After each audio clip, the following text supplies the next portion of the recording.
ሰላም ሰላም እንዴት ናችሁልኝ? ያኒኮ ነኝ። ዛሬ ደግሞ በሾርባ ተከስቻለሁ። ለህፃናት፣ ለአዋቂ፣ ለጾመኛ ለሁሉም የሚሆን ቶሎ የሚደርስ ሾርባ በአትክልት ዛሬ ከኔ ጋር ታያላችሁ ማለት ነው። ወደ አሰራሩ መጀመሪያ የጋለ ዘይት ላይ ሽንኩርታችንን እናደርጋለን። ሽንኩርቱን በደንብ አድርገን ከዘይት ጋር ከጠበስን በኋላ ካሮት አድርገን እሱንም አብረን እንጠብሰዋለን። ካሮቱን በትንንሹ አድርጌ ነው የከተፍኩት ቶሎ እንዲበስልልኝ።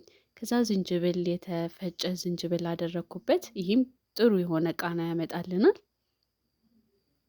እንደምታዩት በደንብ አድርጌ ከጠበስኩት በኋላ ፎሶሊያውን ከተትኩበት። ፎሶሊያውንም በትንንሹ ከታትፌ ነው ያደረኩት እኩል እንዲበስል። ከዛ ለከለር እርድ አረኩበት። ከእርዱ ጋር ትንሽ ከጠበስኩት በኋላ ያዘጋጀሁትን የቂንጬ እህል ጨመርኩበት። የቂንጬውን እህል አብሬ ከአትክልቱ ጋር ትንሽ ካዋሃድኩት በኋላ ውሃ ከልሼ ከደንኩት ማለት ነው፣ እንዲንተከተክ እስኪበስል ድረስ።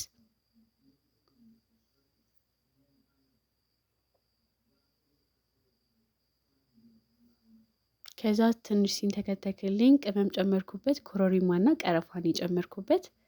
እናንተም የፈለጋችሁትን ቅመም መጨመር ትችላላችሁ። ሊበስል ሲል ጨው አደረኩበት። ያው እንደዚህ ሆኖ በስሎልኛል። ከዛ በኋላ ወደ ማዕድ ቀርቧል ማለት ነው።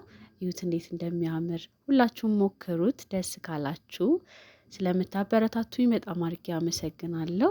ከወደዳችሁት ላይክ፣ አስተያየት ካላችሁ ኮሜንት አድርጉልኝ። በጣም ነው የምወዳችሁ።